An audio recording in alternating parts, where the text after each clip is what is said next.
What is going on, you guys? Welcome back to the channel.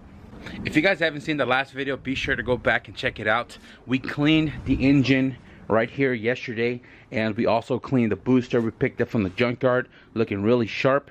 Today we're going to be painting the engine bay. I decided I'm going to keep it the same color, no battleship gray this time around, although every one of my car ends up being battleship gray. But this car, I think, because the body has already been repainted blade silver, I'm going to keep the engine bay blade silver as well too. We went to the paint shop yesterday. We got some reducer. I got some hardener for my clear. I am using Legacy clear from the shop. This is like one of their older off-the-shelf clear. I have a whole gallon of it still in my cabinet over there. I also have a pint of blade silver because when you mix a pint 1-to-1, it becomes 2 of this quantity, and that's plenty to do the engine bay. Still got to do a little bit of cleaning on some parts of the engine bay, like right here. I mentioned in 2 videos ago that I still need to clean that. I still got to scuff this up a little bit, but other than that, primer some areas that needs to be primered because of bare metal, and we should be able to lay down some base coat and clear coat. I'm not going too crazy with the paint. I'm not making it a perfect engine bay. If there are some imperfections, it's okay. It's a track car, it's not meant to be clean, but I did take some like little extra step to make sure that this is going to come out all right, and I'm excited. I hope you guys are too.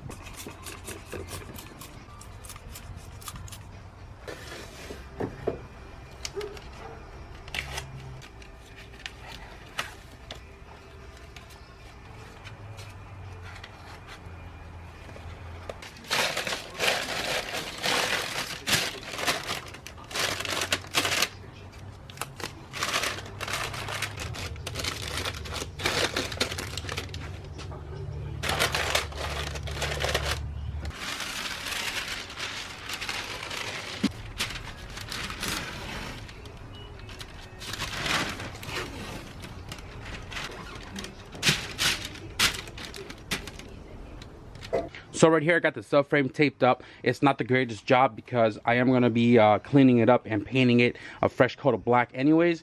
I got the grommet right there all taped up, some grommets here taped up. These are very brittle. If I try to take them off or push them through, they're going to tear. I don't mind, you know, a little overspray on that. It's not a big deal. This one right here is brittle as hell too. I got all the threads taped up because I don't want overspray on it. Although I'm not going to be using it, I don't want overspray on it. So the shocks, same thing, both sides. I got the plastic piece over here taped up. I mean, that's under the cowl, you're not gonna see it. It's plastic. If I overspray on it, it's gonna flake off because obviously no primer, so a little tape work right there to kind of protect that. This one as well, wiper, whatever those little wiper things are. I taped up the windshield, not all the way up. I'm not worried about overspray getting over here super dirty. The windshield is also super duper scratched up. I don't know if you guys can see that scratch, but it's literally all over the windshield. I got the side of the doors taped up because I don't want overspray coming this way. I'm going to tape all of this right here so we don't get overspray on the freshly electrical tape on the wires here.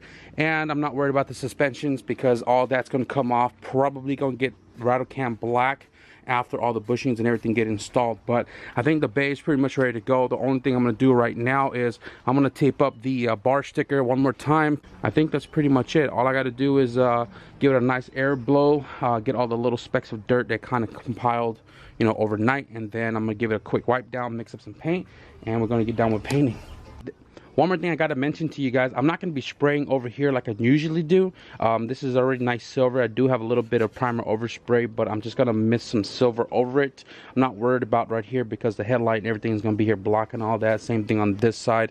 And also I'm not worried about the back side too much. Like I said, I'm just going to mist some silver over it. Probably going to paint this whole lower section black just so you don't really see it through the bumper. Not that you will bend over to look at it anyways. Down here, I'm going to paint it all black after everything is all painted. Up here, I'm not going to paint all the way to the windshield. I'm just going to paint like over just so that the line for the new paint is further up instead of like on the edge. And I'm also not worried about the back of the hinges. I'm just going to paint up to the first bolt hole because that's what's visible when the cowl's on. And I'm not worried about painting going up because this is all nice cleanly silver already. So I don't have any wax or grease remover. I haven't had it in a long time, but I've been using this right here, Advantage Waterborne Surface Cleaner, and I've used this on everything that I've painted.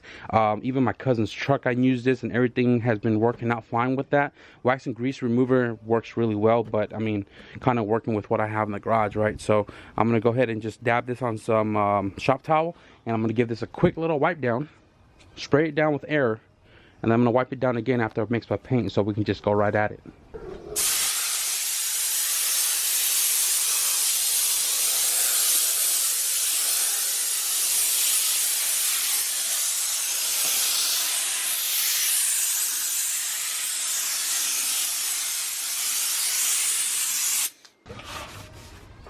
I'm not even going to sand down the primer either, because like I said, if I lay it on thick enough, the paint's not going to go chipping off. I haven't really had too much chipping issues with my paint jobs as half-fast as I do it, but it does chip like over the years, obviously.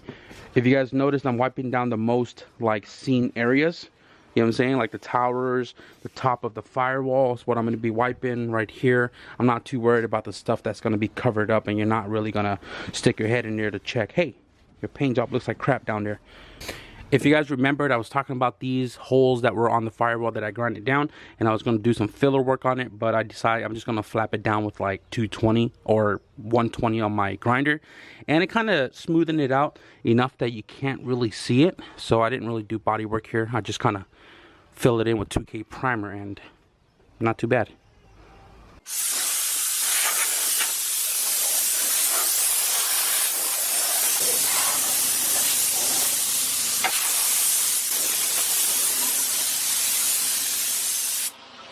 You know what just occurred to me right now? I can't find my paint gun. I've searched and searched and searched, and I can't seem to find my paint gun, or at least my paint gun box. I might have to run to the freight real quick and see if I can grab a paint gun, because I don't see mine. This whole time I was looking for my paint guns and I couldn't find it. I did find my old stuff though. For some reason I found these old stuff in the garage, still in the garage. This is the paint gun I used to paint my EF sedan way back in the days. Husky from Home Depot. I'm not sure why I still have this. This thing is fully caked up with paint. Holy crap. But I forgot I had a paint drawer, so I went through my paint drawer, and these are the paint guns that I used on the black coupe last year. This is for the clear coat, and this one right here is for the base coat. So I'm going to use these guys right here to paint this car, and I just kind of sanded down the T-bracket a little bit because I totally forgot about it. Right here, already ready to go. Just got to clean it up. Probably put some primer on that, and then we'll get to mixing some paint up so we can get this bay all nice and painted.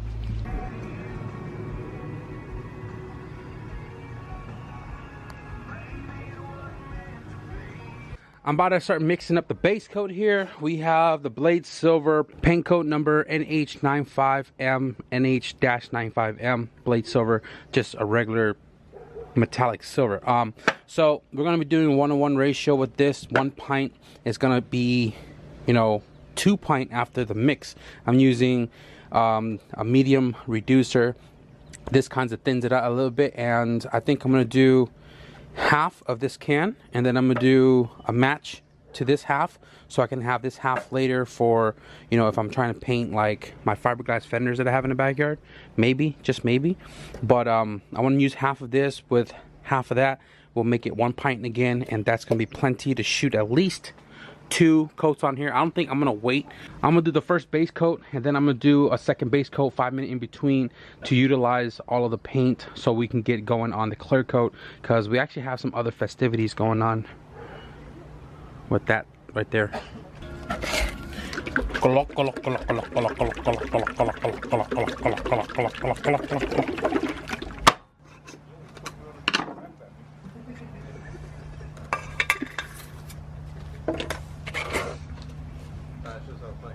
Or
Automotive paint is very toxic, guys. Be sure to wear your respirator. All of those years that I've painted before, I didn't use a respirator. It's because it was Rust-Oleum. It doesn't have a huge, like, gnarly stench as automotive paint does, but nonetheless, should be wearing a respirator anyways, because you don't want to be taking all that into your lungs. It's bad for you. So I just laid down, it's 2 coats now. I did 1.5 earlier, and then I forgot to paint the T-bar, this guy right here, and I had to mix up paint again. So I laid 2 coats on here, and then the rest of it I kind of went over the areas, like I said, are more visible, like right here, right there, back there, right here. And now I'm gonna let it flash for like 30 minutes, and I'm just gonna bomb it with some clear coat. It is 2:36, so probably about 3 o'clock we'll make some clear up. So if you guys have seen my cousin's Toyota pickup truck in the storage or here at the house when he drives it, today he's driving the Integra.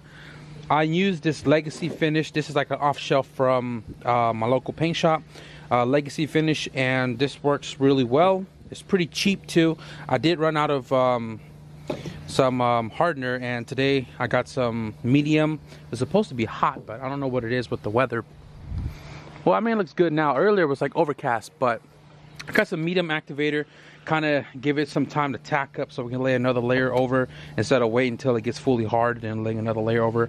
Obviously I don't want like the slow, because this might not even make the damn clear coat dry. So I'm gonna mix this right here, 4-part to 1, which says it right here, 4-part to 1, right? I'm probably gonna do 1 heavy or 2 medium coats, but I'm gonna start off here so I don't have excess clear coat. And with me and excess clear coat, I try to bomb it wherever just to kill it, and then I create a lot of runs, which I don't want to do, which is not a big deal because clear coat you can sand it off anyways. But let's get to mixing real quick and back to painting.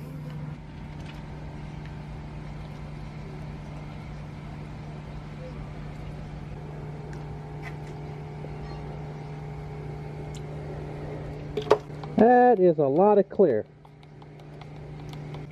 So we're gonna send it.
So I did 1 heavy coat, and then I had extra in the cup, so I did like a skim coat while it was still wet, and it's looking really good. I don't think I'm gonna do another layer of clear on it. It's already exceeding the budget build, so you know what I'm saying, like I think it's a lot better than what it was, so I'm happy with that.